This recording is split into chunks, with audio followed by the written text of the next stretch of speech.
এই ভিডিওতে আমি তোমাদের সেনাপতি শঙ্কর গদ্যাংশের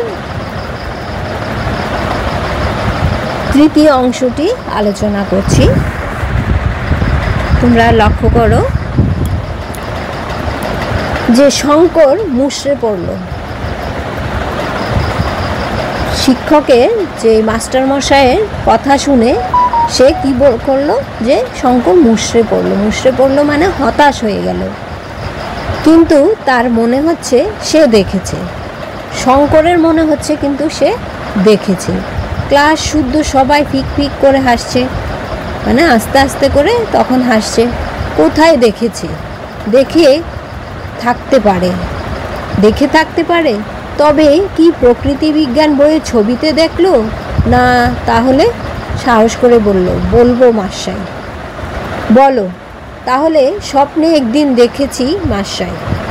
তারপরে কি বললো মাস্টারকে যে স্বপ্নে একদিন সে দেখেছে বেশ বড় সাইজের পাখি। সারা ক্লাস হাসিতে ফেটে পড়ল। আবার তার সেই কথা শুনে সবাই হেসে উঠল। হাসি থামাতে বিভীষণ দাস বললেন, স্বপ্নে দেখেছো? হাসি থামাতে বিভীষণ দাস কি বললেন যে স্বপ্নে দেখেছো? শঙ্করকে বলছে, হ্যাঁ মাস্টার। শঙ্কর বলল কি, হ্যাঁ, নইলে আর কোথায় দেখব?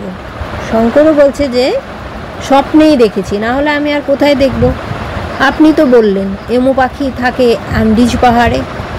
বলছে আপনি তো বললেন কিছুক্ষণ আগে যে এমু পাখি নাকি আন্দিজ পাহাড়ে থাকে, তাহলে আমি আবার কোত্থেকে দেখব? নিশ্চয়ই স্বপ্নেই দেখেছি। সে পাহাড় কোথায় আমি জানি না, সেই আন্দিজ পাহাড়ে যে এমু পাখি থাকে সে পাহাড় কোথায় তাই আমি জানি না। স্বপ্নে আরও অনেক রকমের পাখি আসে মাস্টার। চুপ বলে ধমকে উঠলেন বিভীষণ দাস। সেই বিভীষণ দাস মাস্টারমশাই কি বলল তাকে যে চুপ। তোমার বাবার নাম কি? বলছে তোমার, শঙ্করকে বলছে যে তোমার বাবার নাম কি? আগে অভিমন্যু সেনাপতি। তাহলে শঙ্করের বাবার নাম কি ছিল? যে অভিমন্যু সেনাপতি। তাকে আসতে বলবে কাল। মাস্টারমশাই শঙ্করকে বলছে যে তোমার বাবাকে কাল আসতে বলবে, আমি কথা বলবো। বাবা তো আসতে পারবে না মাস্টার। বলছে শঙ্কর বলছে যে বাবা তো আসতে পারবে না। মাস্টারমশাই বললেন কেন? বাবার খুব অসুখ। বলছে যে শঙ্কর বলছে যে বাবার খুব অসুখ। এমন সময় সেকেন্ড বেঞ্চ থেকে সমীরকান্ত দীক্ষিত উঠে দাঁড়িয়ে হাসি চাপতে চাপতে বলল, ওর খুব পেট গরম মাস্টার, তাই রোজ স্বপ্ন দেখে। আরেকজন স্টুডেন্টস উঠে কি বলল?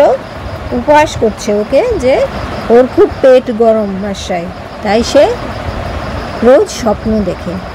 বইয়ের পাতা উল্টাতে উল্টাতে বিভীষণ দাস জানতে চাইলেন, পেট গরম কেন? গাছই সারাদিন থাকে। বলছে ওই স্টুডেন্ট যে বলছে যে ওর পেট গরম তাই ও স্বপ্ন দেখে রোজই। যে মাস্টার তখন বললেন যে পেট গরম কেন? গাছেই সারাদিন থাকে। গাছেই সারাদিন থাকে। ও বলছে যে গাছেই সারাদিন থাকে, গাব জাম নোনা ডাব খেয়ে বেড়ায়, পেট গরম হবে না তো কি? শঙ্কর সেনাপতি আর বিশেষ কিছু বলতে পারল না। কি কুক্ষণেই যে সে ওদের স্বপ্নের কথা বলেছিল। এখন সে মনে মনে ভাবছে যে কেন আমি সেই স্বপ্নের কথা ওদেরকে বলতে গেলাম। স্বপ্ন তো সে সত্যিই দেখে। আসলে তো সে স্বপ্ন সে সত্যিই দেখে, রোজই প্রায় দেখে। সেসব স্বপ্নে সে ওড়ে, পাখি হয়ে। আবার ধপ করে স্বপ্নের ভিতর সে খাট থেকে পড়েও যায়। পরে গিয়ে ঘুম ভাঙলে টের পায় না সে পড়েনি, বা পায়ের শিরায় টান ধরেছে। স্বপ্নেই সে এমো পাখি দেখে থাকবে। গাঢ় ছাই রঙের বিরাট এক পাখি ঘোলপুকুরে দিঘির পাড়ে সবেদা গাছের ডালে এসে বসেছিল, অনেকটা বাজ পাখির মতো, তবে তার চেয়েও বড়। দূর থেকে কাকের দল চেঁচাচ্ছিল। পাখিটা উড়ে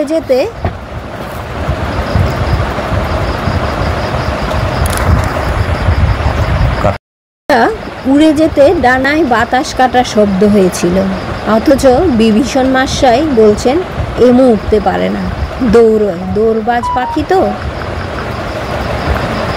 তাহলে আমাদের এই অংশটা শেষ হলো। পরের ভিডিওতে এরপর থেকে আমি তোমাদেরকে পড়াচ্ছি।